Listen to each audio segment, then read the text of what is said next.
السلام علیکم ورحمۃ اللہ وبرکاتہ۔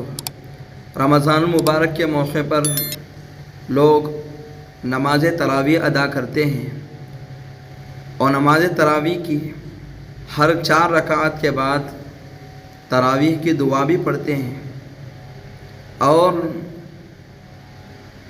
لا علمی کی وجہ سے اس دعا کے اندر ایک غلطی کر دیتے ہیں، جس غلطی کی نشاندہی کرنا مقصود ہے۔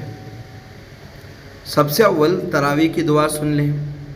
تراویح کی دعا یہ ہے: سبحان الملک القدوس، سبحان ذی الملک والملکوت، سبحان ذی العزت والعظمت والہیبت والقدرت والکبریاء والجبروت، سبحان الملک الحی الذی لا ینام ولا یموت، سبوح قدوس ربنا ورب الملائکۃ والروح، اللہم اجرنا من النار یا مجیر یا مجیر یا مجیر۔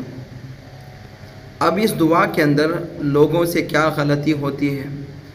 غلطی یہ ہوتی ہے سبحان ذی العزت والعظمت، یعنی یہاں پر ضا پر زبر ہے، لوگ بجائے زبر پڑھنے کے یہاں پر جزم پڑھتے ہیں، یعنی یہ پڑھتے ہیں سبحان ذی العزت والعظمت کہتے ہیں۔ والعظمت یہ غلط لفظ ہے، والعظمت یہ صحیح لفظ ہے، تو اس کا خیال رکھنا چاہیے۔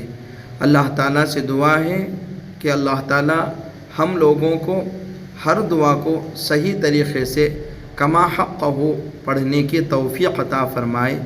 آمین۔ جزاک